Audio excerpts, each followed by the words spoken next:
العالم وكابتن منتخبنا الوطني كابتن احمد حسن. مساء الخير كابتن احمد. مساء الخير يا كابتن شوبير، ازيك؟ ايه اخبارك؟ كله تمام الحمد لله. بص بقى هاجي لك من الاخر. انت امبارح كنت في احدى الحفلات الخيريه. تمام. كان معاك السيد ياسر علي المتحدث باسم رئاسه الجمهوريه، صح؟ مظبوط، كان موجود امبارح. مظبوط. واتكلمتوا مع بعض. حصل حوار ده فعلا بعد نهايه الحفله. حصل فيه ايه؟ لا مفيش طبعا، يمكن هو الحوار طبعا.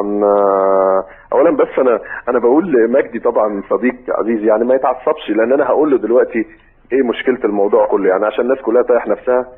من الواضح ان خلاص الدوري مش هيرجع في الفتره اللي جايه، والناس اللي عشمانه ما تحطش عشم قوي، لان هي الناس عايزه كده. يعني نخلينا في السلطه. خلينا في السلطه. حلو قوي. يعني السلطه حلوه يعني جميله حلوه. ما تعشمش نفسها قوي. من الواضح ان يعني لا، هي الناس عايزه كده، هم عايزين كده، هم عايزين ده وعايزين هم زي ما انت قلت ان ما فيش حد هيتكلم. ده انت عرفته من خلال كلامك مع الدكتور ياسر علي؟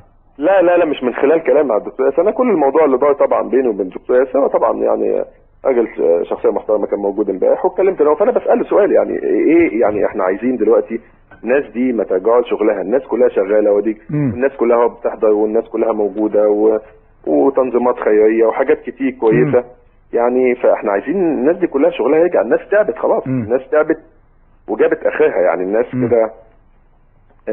فقال لي ان شاء الله والله ربنا يسهل الامور تمام وكده. راجل يعني كان رده طبيعي يعني الامور تمام وكده. حضرتك احنا في دوله دلوقتي، يعني المفروض ان القانون يتفعل لو في قال لك ايه بقى؟ كله ان شاء الله.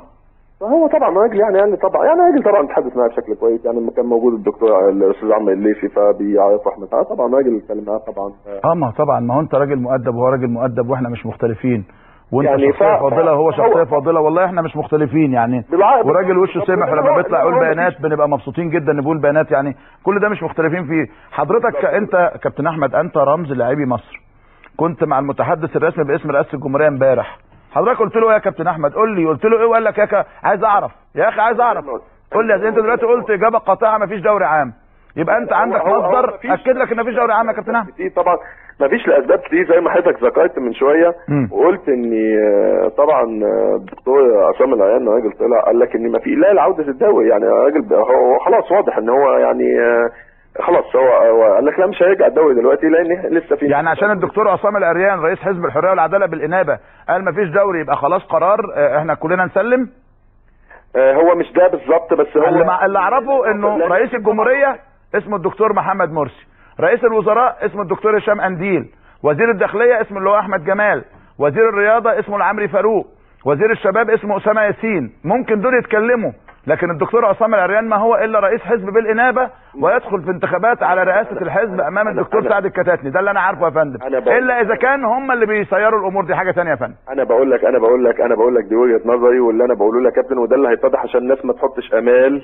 ما تحطش ان الناس لا الدوري هيتاجل تاني، مش هيتاجل تاني وهيفضلوا ياجلوا وكله هيرمي على كله، زي ما بتقول الداخليه هترمي على اتحاد الكوره هيرمي على المسؤولين. واضح ان المسؤولين عايزين ده، هم يعني ده اللي انا شايفه ان ده هيبقى موجود، لان زي ما بقول لك ان النهارده انت ما بتعاقبش حد وما بتفعلش قانون، فخلاص يعني ما خلاص يبقى هم عايزين ده. طب كابتن احمد انت هتشارك في وقفه الحد ولا انت يئست؟ والله بص يا كابتن، هو انا عايز اقول لك على حاجه. لا طبعا اكيد طبعا هبقى موجود، ولكن انا بس عايز يعني اخلي مسؤوليتي من حاجه، ان يمكن انا في الوقفه اللي كانت قبل كده يا كابتن اللي احنا وقفناها طبعا قدام وزاره الشباب والرياضه، قلنا وانا اجتمعت بالناس والناس كلها التزمت. يعني انا بشكر الناس جدا، لان الناس في حاله انفجار. انا مش عايز اقول لك المكالمات اللي بتجيلي والناس اللي بتجيلي، مفيش حاجه اسمها وقفه سلميه. انا بحاول طبعا ان انا اهدي الناس، وبحاول ان انا اتكلم مع الناس بشكل ان احنا يعني انما فعلا الناس منفجره، الناس خلاص يعني. وده حسيته انت يمكن في مكالمات لعيبه كتير معاك ولاعيبه كتير بتكلمني ومدربين ولاعيبه درجه ثانيه، ناس كتير طبعا بتكلمني، الناس وصلت بيها الحال. انا لما دخلت في الوقفه الاولانيه وحبيت ان انا يعني اشارك مع قلت ان الناس كتير متضرره طبعا، وحبيت ان انا اشارك مع اكثر يمكن الدرجه الثانيه والدرجه الثالثه، هم دول اللي الواحد يعني يمكن نزل عشانهم.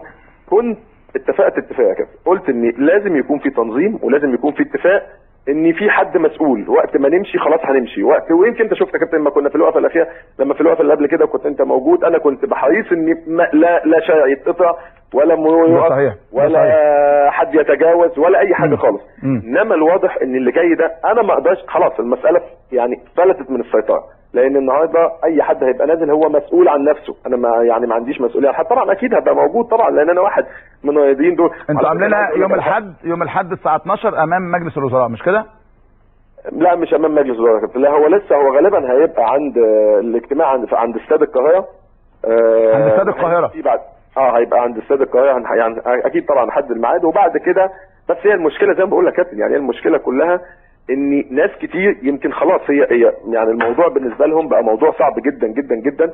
الناس بتتكلم بحده شديده جدا جدا، اللعيبه طبعا كلها بتتكلم. انا جالي تليفونات كتيره جدا امبارح الحقيقه. بص يا كابتن انا عايز افهمك على حاجه عشان الناس برضه زي ما انت قلت من شويه الدوري يرجع الدوري ما يرجعش، مش هي دي القصه. انا بالنسبه لي انا كمان عايز اقول انا من مصلحتي الشخصيه ان انا من مصلحتي انا يا احمد حسن، انا النهارده انا راجل عايز امشي ان الدوري ما يرجعش خلاص، لان الانديه كلها هتسيب لعبتها وانا بالتالي هتبقى فرصه بالنسبه لي ان انا امشي. صحيح. لكن مع ذلك انا نازل عشان حقوق الناس دي كلها بما فيهم كمان ده حقي، لان انا حتى امبارح لما كنت بتكلم مع الدكتور ياسر علي امبارح حتى اسم ياسر قلت له احنا بنطالب بعوده شغلنا. هو شغلنا ده عيب؟ هو شغلنا حرام؟ لا شغلنا حرام، الكرة حرام، الراجل رد عليا الكرة حرام او على الاقل مكروه.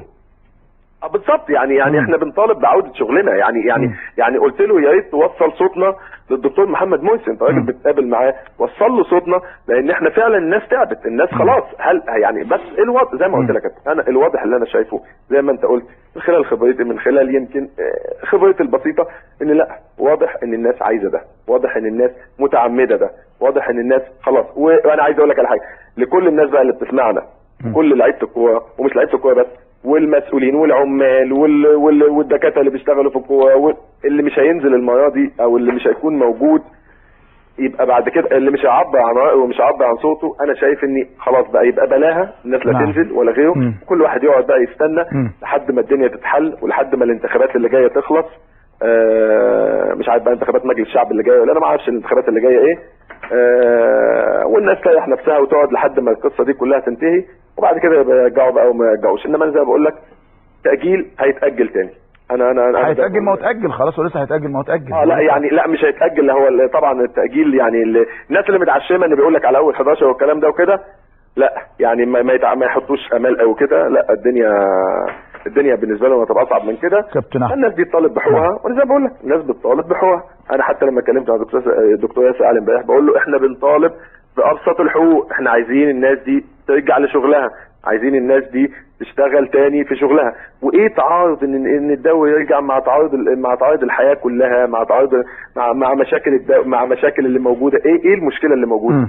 حاجه تانية برضه عايز اوضحها، لان ناس كتير قوي بتصطاد ولسه عندنا برضه اعلام للاسف برضه فاسد وعايز برضه يصطاد في الميه العكره. طبعا انا كنت شوف ان الناس قالت لك ان احنا هنمنع النادي الاهلي من لعب المباراه، وان احنا هنمنع والكلام الفاضي ده مستحيل. ده مستحيل. لا عمركم تفكروا فيه ولا حد يفكر فيه. مستحيل. بالظبط. لسه في اعلام تحريضي برضه موجود ولسه في عيب. احنا ما ينفعش، احنا مالناش علاقه خالص في النادي الاهلي. احنا لينا علاقه ان احنا بنطالب بحقوقنا، بندافع عن حقوقنا. ده احنا نفسنا نروح نتفرج على النادي الاهلي. ايه ده؟ نفسنا نروح نتفرج على النادي الاهلي. اكيد طبعا. نروح نشجعه عشان نوصل النهائي ان شاء الله.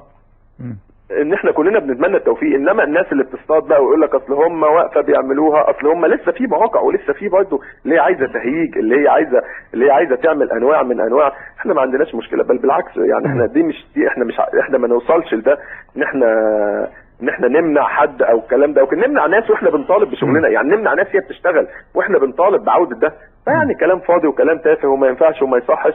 والناس اللي بتتصيد دي هي كمان مضروره، لان خلاص لو الرياضه دي اتلغت انتوا كمان قاعدين ما عندكوش حاجه تشتغلوها، ما عندكوش حاجه تقطعوا فيها.